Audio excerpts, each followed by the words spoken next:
So it says Vaishnavas and Vaishnav Shastras. So we're talking about the great Vaishnav today, is Bhaktivinod Thakur.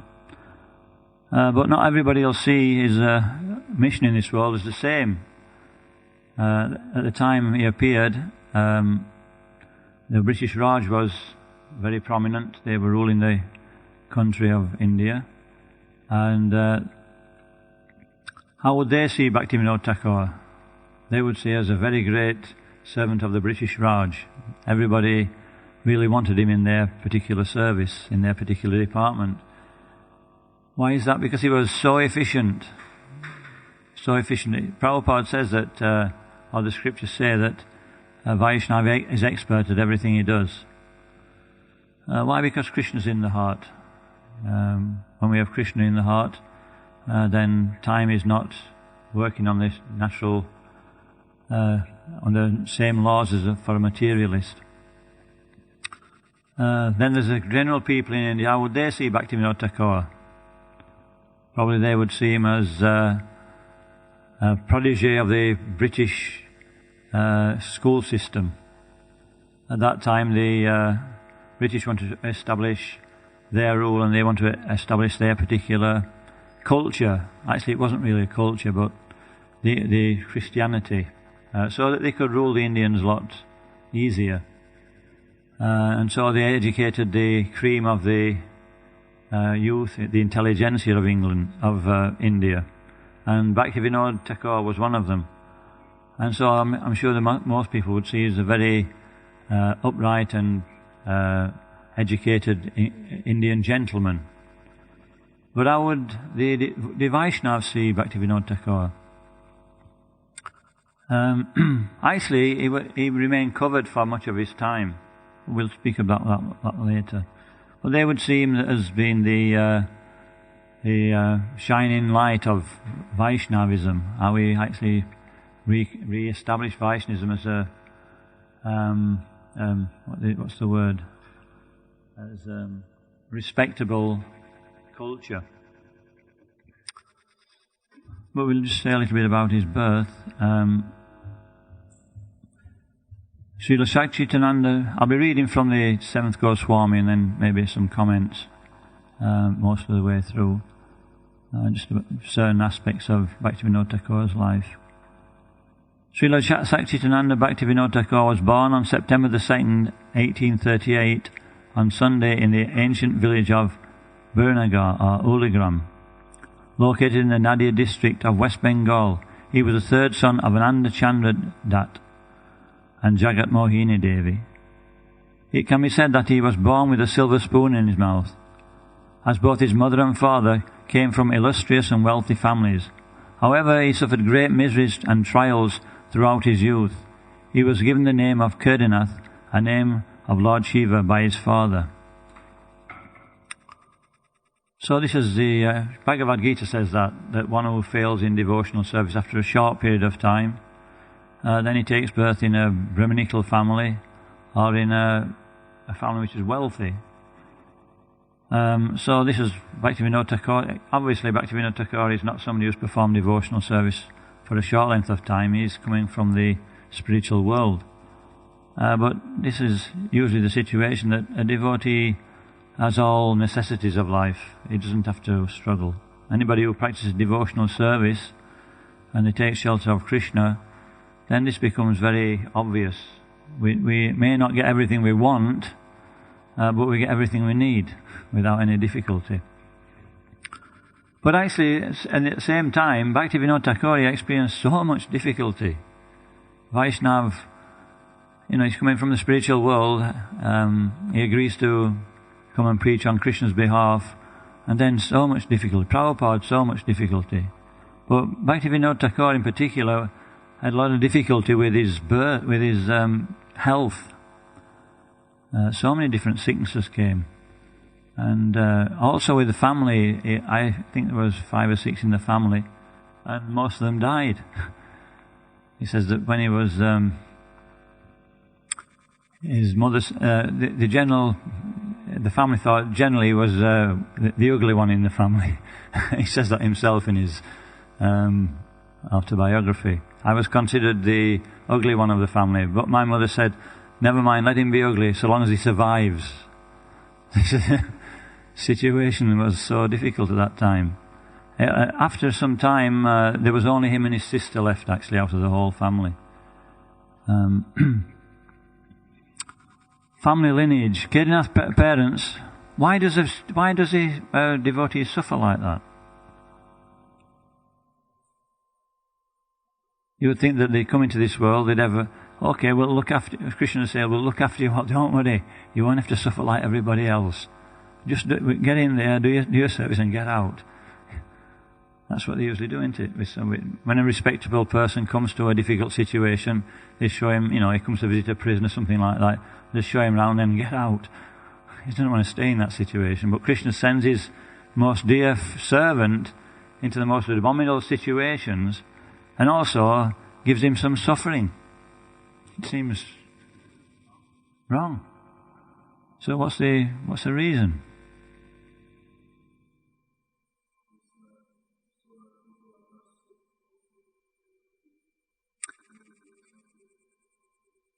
Yeah. That's true, yeah. That's one good reason.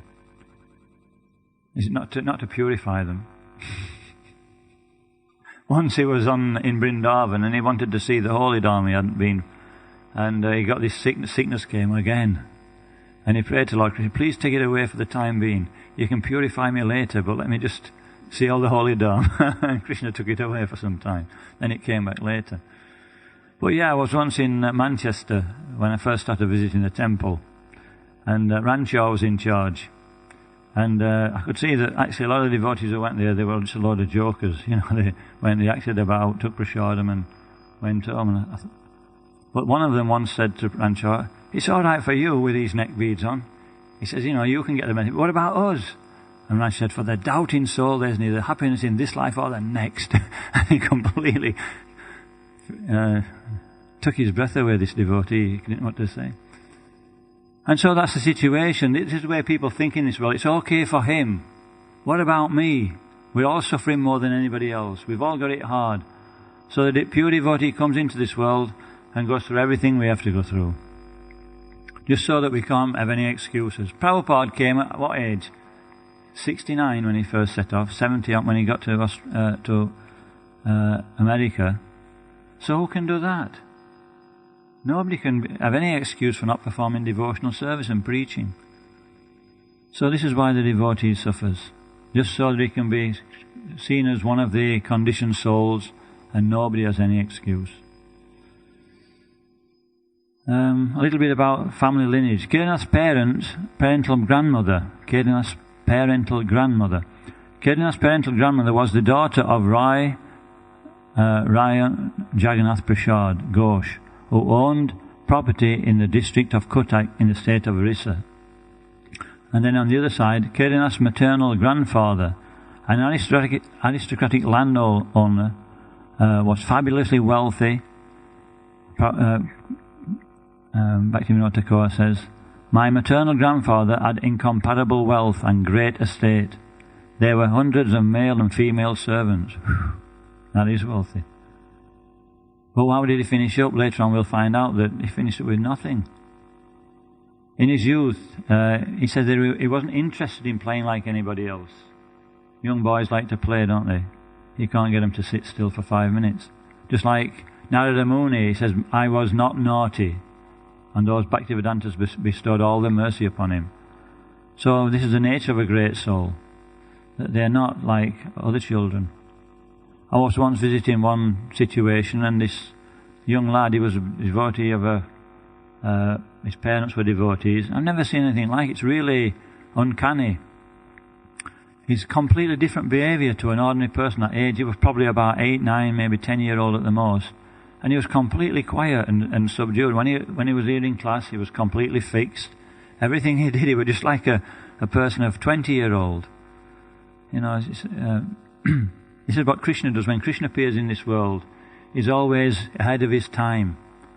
A great personality is not growing like an ordinary person. So this young lad that I saw, I could see that he was very special. So this was the same with Bhaktivinod Thakur. He was he used to go to the gatekeepers and listen to, instead of playing with the children, he used to go to the gatekeepers and hear, the story of Ramayana, Mahabharata, and like that, and other tales he used to tell. And one old gatekeeper, they call him Captain Nap. And this Captain Nap, he had a sword, and he was probably about 80-year-old, and a truncheon, whatever. And he told him a story about when he was in his early days, when he used to be a dacoit. And he went out, he was on this raid with the dacoits, and he beheaded his own guru. Can you imagine? And he said he was so shocked and frightened that from that day on he never stopped chanting the holy name of Ram to recoup. I don't know what sort of guru he might be, but, the head of the dacoits, but anyway, this was a culture that this is my guru, I have to atone for this sin.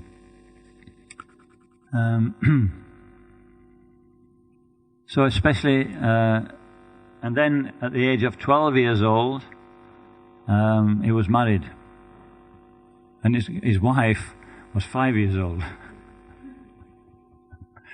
Of course, they didn't live together. I mean, it was like, at that time, they had what they call a sane situation. That in order to keep the female peaceful and keep the male a little bit, responsible, they used to get them together early. And he said it was like a doll's marriage. They were just two young people, and they'd all the grown-ups there and all the servants and palanquin and so many things.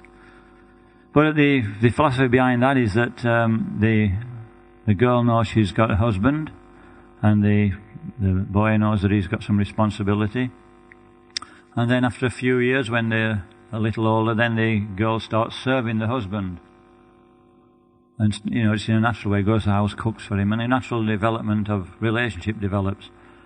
So why is that better than external relationships? As soon as there's a little bit of disagreement, as soon as one's not satisfying the senses, then there's immediately divorce. 50% divorce in general society, and they tell me 70% in ISKCON. Proof of the pudding's in the eating. But then people, the actual relationship was on a deeper foundation. It was out of natural affection. And then the secondary affection wouldn't be so prominent. So very important. And now in ISKCON, what do we do? In the beginning, it was Prabhupada married the couples, and then in the early days, but maybe not so experienced, the gurus at that time married the couples, and then because there was big failure, they blamed the system, and now it's like, do what you want, and it's still the same, no better. So, anyway. He says that he developed talent as a philosopher, Bhaktivinod Thakur, and he was educated by, or trained by one Englishman named George Thompson, a former member of Parliament. He taught him the art of oratory. Mr. Thompson told Kidanath that he used to deliver lectures to the cornfields on his way from his house to Parliament. Practice makes perfect. Then he studied theism. Actually, in the beginning, Bhaktivinod Thakur used to mix with the Ramohan group. And they used to have meetings, but it was like impersonalism.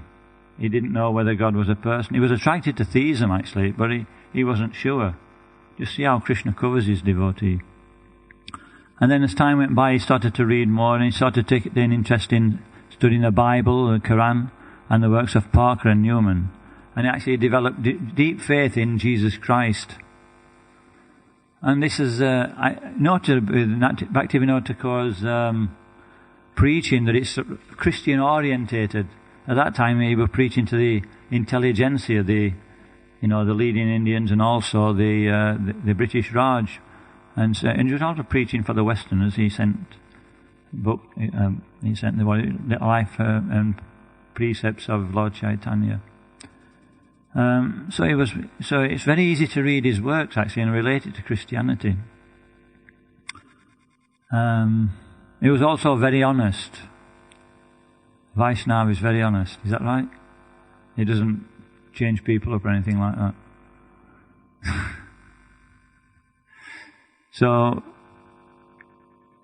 sometimes we use this philosophy to back up our nefarious activities. Well, we're Vaishnavas, Prabhu.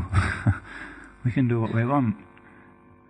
But Bhaktivinod Thakur, he had to take employment, or he went for the interview, and he got set on for a trial as a sugar merchant, assistant to a sugar merchant. He was like the treasurer, clerk, and so they were trying him out for a little while, and then he noticed that on one such assignment he was marking off, and the bags that were delivered to the sugar merchant, and this other merchant, he gave him a bag extra. Probably those things were done at that time just to keep business, And he noted this, and he said, I saw this as being very irreligious. So I went to the sugar merchant. I told him, he says, this is what he said. I told him it would be better, and the merchant advised him that it would be better for him to get a job as a teacher, that business life would be difficult for him for one of his principles. So actually that's how we should be. If we are cheating people on the pretext of it's Krishna consciousness, where's our faith in Krishna?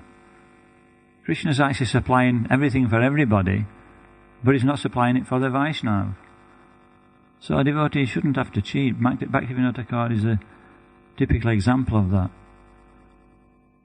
I'll give a little test. What would you do if you walked out of here now, and you're walking out the gate, and you found a £20 note on the floor? What would be the thing to do? One may say, there's three types of people, isn't there? One may say, just put it in his pocket and walk off. Maybe somebody would do that. Another one would say, actually, we can use everything in Krishna's service. Many devotees say that. And another one might say, what should we do? What would you do? Everything belongs to Krishna anyway, doesn't it? So, no, we should find the owner and give it to the owner. That's our philosophy, isn't it? Everything belongs to Krishna, so we find it and give it to Krishna. No, we should find the real owner. Everything's we should find the real owner, or we should find the temporary owner and give it to that person. Prabhupada said people will eventually come to us, and they will think that he said we'll be successful when Vaishnavas are wearing what? When High Court judges are wearing what? Tilak. So we're a twisted High Court judge, you can't trust. And another point is that Prabhupada said that people will go to Vaishnava to solve differences. So we have to be above suspicion.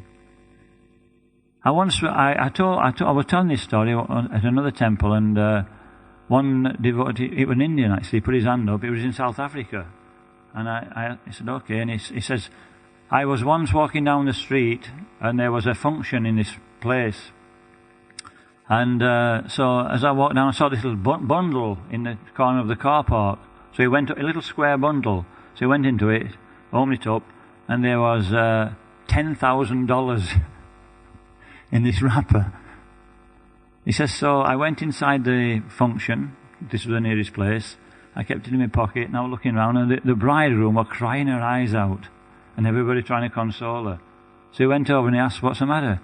And she was crying away, and she says, we've just lost $10,000. And the bridegroom was trying to, and so he gave it to him. What we're doing if we use, the pseudo Vaishnava philosophy? We may say that, yes, they may go and misspend it, so it's better that we took it away. But who are we to say that? Krishna gives everybody his due quota. What's that verse?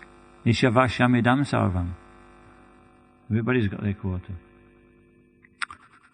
Anyway, that's enough on that point. Bhaktivinod Thakur was very honest.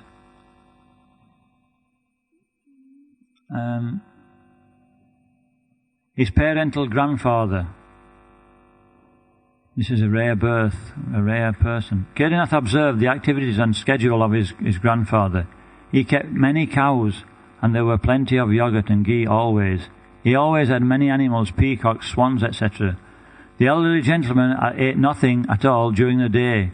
At midnight he would eat kachoris, stuffed pastries full of chilies, or milk cooked with date sugar. He wore the saffron cloth of a sannyasi. During the day he constantly chanted japa. Kedarnath saw him pull cobras out of their holes and kill them with his shoes. He was very strong and did not appear to be ill. According to one of the early biographers of Srila Bhaktivinod Thakur, Pandit Satkar Chattopadhyay, that gentleman, Kedarnath's grandfather, had once been a conspicuous figure in the city of palaces, Calcutta, and retired to a lonely place in Orissa to spend the rest of his life as an ascetic. He could predict the future and knew when he would die. He could commune with supernatural beings. So Kedarnath went to see him because his maternal grandfather sent him a message that he would soon leave this world. So that's why we're speaking about this gentleman. I'll read it. In the meantime, he got news that his grandfather was sick, but when he arrived, his grandfather appeared to be well. However, the old man told him, Do not leave here for 1 or 2 days. My life is coming to an end. On the 3rd day thereafter, his grandfather had a slight fever. He sat up in bed in the courtyard of his house, leaning against a bolster, and he began continuously chanting the holy name. Bhaktivinod Thakur recounts, He called for me and said, After my death, do not tarry many days in this place. That means do not stay in this place many days. Whatever work you do by the age of 27 will be the principal occupation. You will become a great Vaishnav. I give you all my blessings. Immediately after saying this, his life air left him, bursting out of the top of his head. Such an amazing death is rarely seen. His expertise is rarely seen in this world.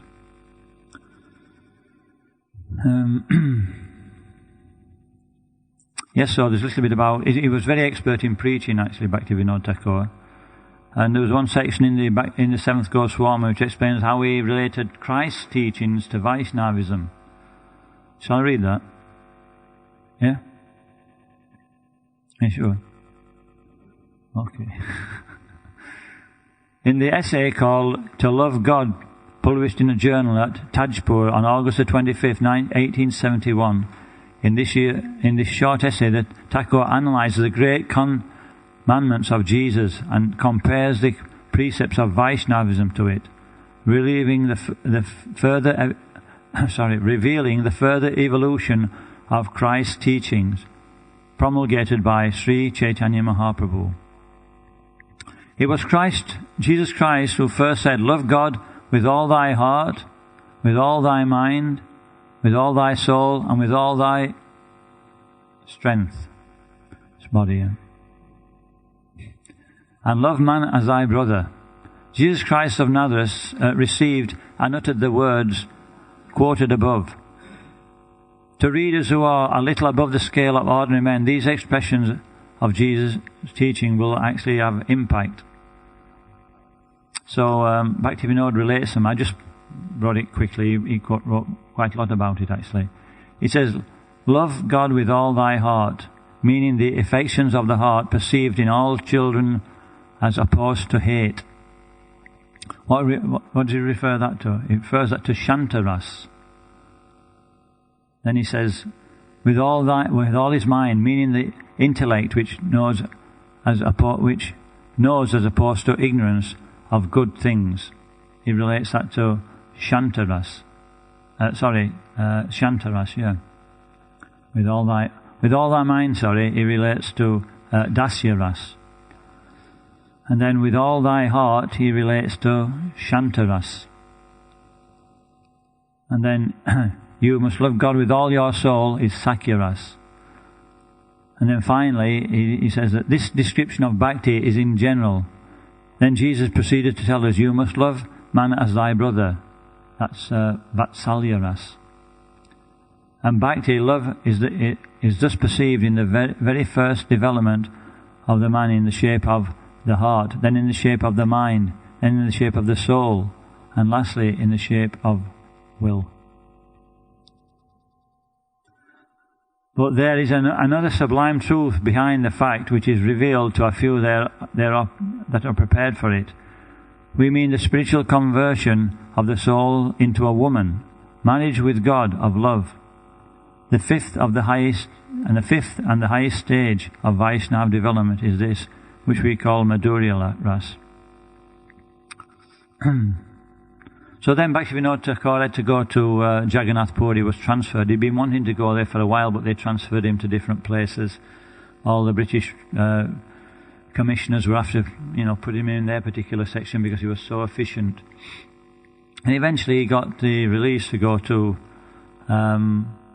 Jagannath Puri. But he was due to go to another place. And the particular superintendent there, Bhaktivinod Thakur sent his servant to collect his belongings, which he'd sent on in advance. And when his servant got there, the person who was in charge of that particular section, he's a high minister, he wouldn't let him go. He kept him there for so long, hoping that, Bhaktivinod Thakur would be forced to come. But anyway, eventually let him go. But this is how much they thought about him. But anyway, he went to Jagannath Puri, and there he was given service. He was given charge of the Jagannath temple, and he raised the offerings from 52 offerings, or 54 to 62 offerings a day.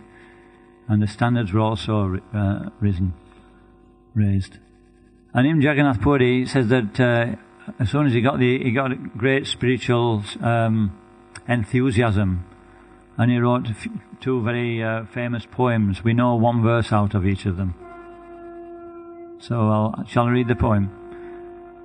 Compoil, this is when he first got to Puri. This is about Haridas Thakur. On Haridas Samadhi, Saragrahi Vaishnav. So this is in Old English, but if we listen attentively, we'll be able to translate it into modern English. So don't forget, this is Bhaktivinod Thakur's second language. O born of Muslim parents, Haridas, and trained in youth in Muslim creed, thy noble heart of Vaishnav truth did pass. Thy holy acts the Chanda plead. Is there a soul that cannot learn from thee? The man must give up sect for God. That thoughts of race and sect can e'er agree with what they call religion broad. Thy love of God and brother soul alone, bereft thyself of early friends.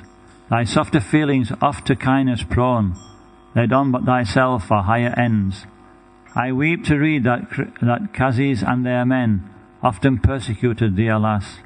But thou didst nobly pray for the wicked then, for thou art Vaishnav Haridas.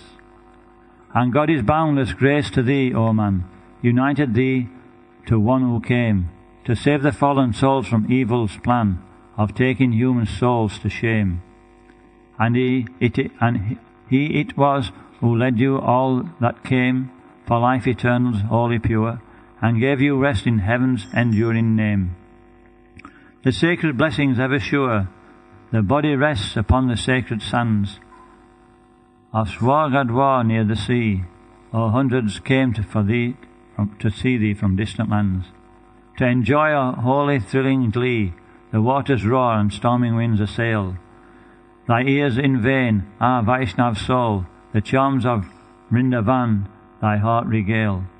Unknown the weed of time doth roll, he rolls ill, he reasons ill who tells that Vaishnavs die, when thou art living still in sound.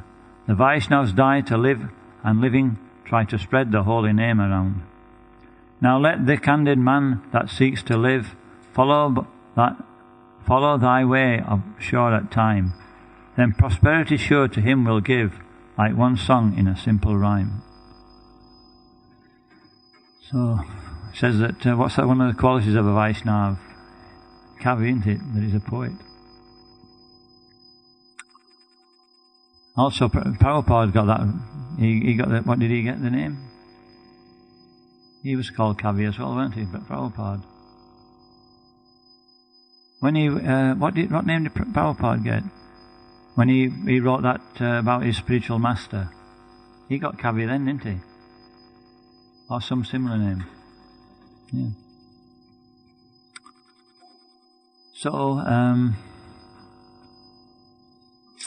this is that's that pastime where he tried to keep Bhaktivinod's servant.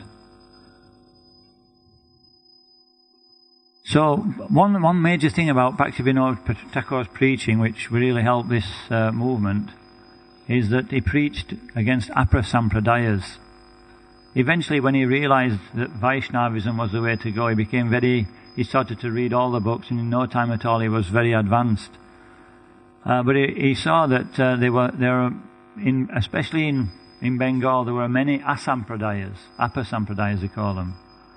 The Owls, Bowls, Dervash, Atibari, Chaudhari, Shakibeki, many different names. And generally they were materialistic Vaishnavas. What they call materialistic Vaishnavas. Prakriti Sahajas. Sahaja means Vaishnava actually. Prakriti means materialistic. Prakriti Sahajas. So when you say somebody's a Sahaja, it's not really you say Prakriti Sahaja. If he's a Sahaja, then he's a Vaishnava. So Bhaktivinod preached very ferociously against this teaching, because what they were doing, they were misappropriating Lord Chaitanya's teachings. Now, how were they many of them were using the teachings so that for their own sense gratification, and they were acquiring women for their sense gratification. Women became attracted to sadhus, and therefore they were imitating the ras dance. And so, many people became influenced by that. What's wrong with this philosophy? When Lord Chaitanya, when Krishna was called the gopis with his Murli flute for the ras dance, they dropped everything and acted just like these women. And when Parikshit Maharaj was when Shukadeva Goswami was explaining this to Parikshit Maharaj knew what the situation was, but there were many devotees on the banks of the Ganges who were frowning, thinking, what's going on? Women in the middle of the night running towards somebody, a young man this is not religious principles. And when Parikshit Maharaj saw the faces of some of the audience, he asked a question for the benefit of everybody. He said, how can they had lusty desires? How can this be religious?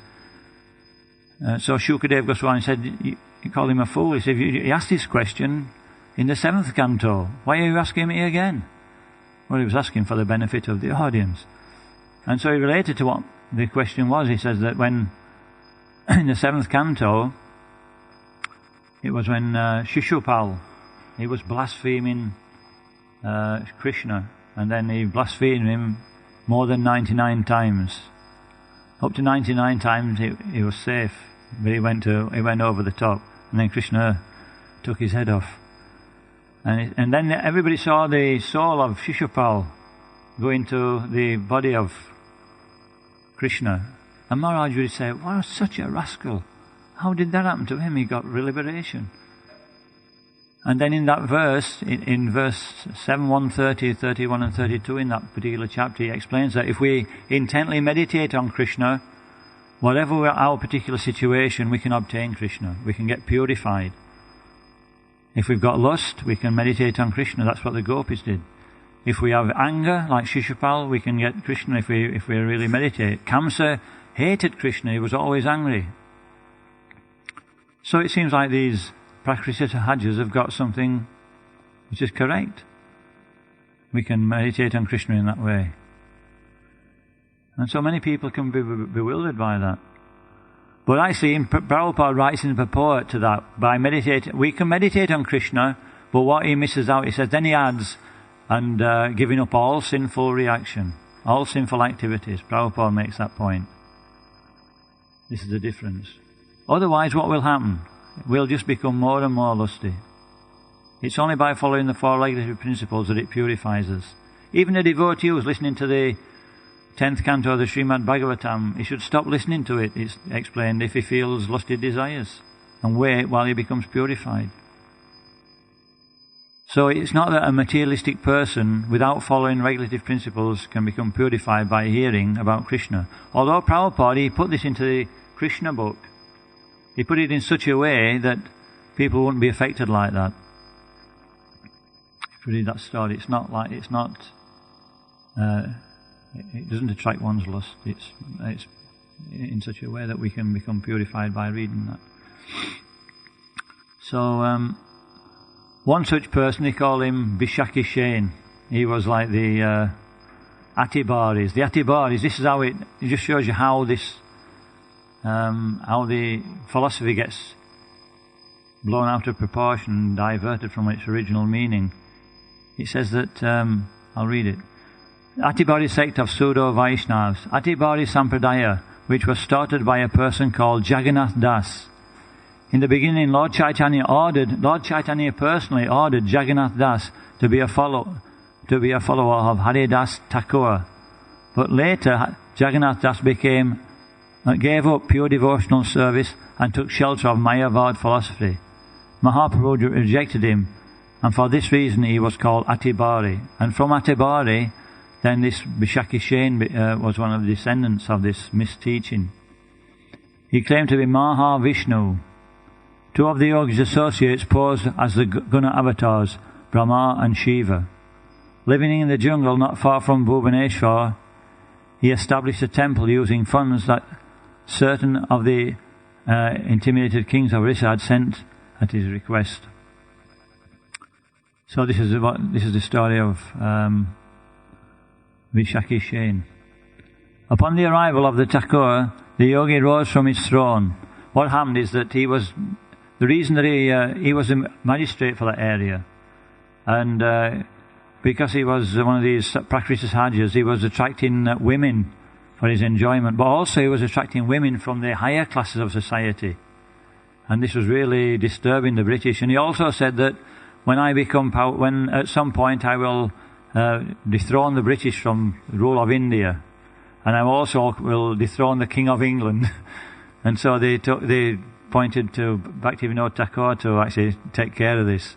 And so Bhaktivinod Thakur went to see this Vishakhishen. He built a temple in the middle of the jungle. And this is the point where he goes to see him. Upon the arrival of the Thakur, the yogi rose from his throne and questioned him. "Oh Babu, I know that you are a Bengali and a magistrate. Why have you come here on this dark night?" Srila Bhaktivinod Thakur replied, "I have come to see you." Vishakhishen then rejoined, "That being the case, please sit down and hear my teachings. I am Mahavishnu, arising from the ocean of milk. I have come to this place, and very soon I will destroy all the Europeans, including the King of England. I have proclaimed this everywhere." In his autobiography, the Thakur says, "I went at night to the jungle and spoke at length with Mahavishnu, and he revealed his vow to destroy the English Raj." If you are Mahavishnu, then why are you staying in the jungle and not in Puri, where Sri Jagannath Dev resides? The yogi replied haughtily, "I am personally the Supreme Lord. There is no God at Puri. That so-called God, Jagannath, is merely a big slab of wood." That was the end of Vishakhishen. The police constables were fearful. This is when Bhaktivinod went to arrest him. The Thakur gave the order to arrest the yogi, and seeing his men fearful, he personally led them, bringing with him 2 police inspectors, a police superintendent, and over 100 armed policemen. Because this Vishakhishen used to shake his head, and used to be sparks and flames flying out of his head, and he could lean into a fire for some time and just lean out, and nothing happened. He could read a person's mind. He even read Bhaktivinod Thakur's mind. So people were pretty on their guard against him. So they actually arrested Vishakhishen, and then actually Bhaktivinod Thakur was so merciful. Even though he was blaspheming Krishna, he sent for the cart to take him away, and he sat down with this Vishakhishen, and he started to preach to him about, how one cannot be Mahavishnu, how one is always a servant of God. He had no animosity towards him. He tried to save him. But anyway, the court came, they took him to court and they tried him and they found him guilty and they sentenced him to, how long was it? Some period of time, 18 months in prison, that's all they got. And then as they were taking him out of prison, one of the British magistrates, he'd read up how these yogis hold all their power in their hair. So he jumped on him and cut his hair off. He'd been fasting for 17 days without water and food, and he just collapsed. Bang! Finished. And then everybody realised this is not Mahavishnu. But then, sinful reaction is that after 3 months he took poison and died in jail. So, anyway, just finish off by talking about Bhaktivinod's later life.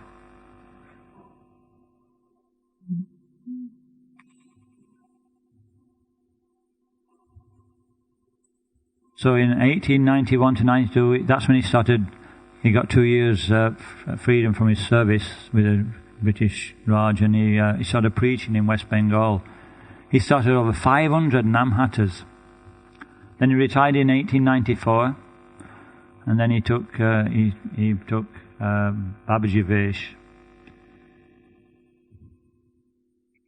And then predictions. It was a specific desire that the teachings of Sri Chaitanya Mahaprabhu be spread all over the world. Pritiviti Achiyata Nagadari Gram Sarvachapa Pachara Habit Moranam. My holy name will be spread in every town and village. So this is Bhaktivinod Thakur left this world in 1913, I think, or 1914. I'm not sure. I haven't got the date here. But anyway, he was very helpful in implementing Vaishnavism. He cleared the path. He cleared up Vaishnavism. In India, it was seen as a very degraded cult. Nobody, any respectable person wouldn't follow Vaishnavism. But Bhaktivinod Thakur defeated the Upper Sampradayas, and it was replaced in its proper position. And then his son Bhaktisiddhanta Saraswati then took it further by making over 30,000 disciples, I think, and thousands of maths, and establishing Vaishnavism very strongly in India. Then Prabhupada took it from that and brought it to the rest of the world. So we can stop there. Bhaktivinod Thakur ki jai. Has anybody any questions or comments before we finish?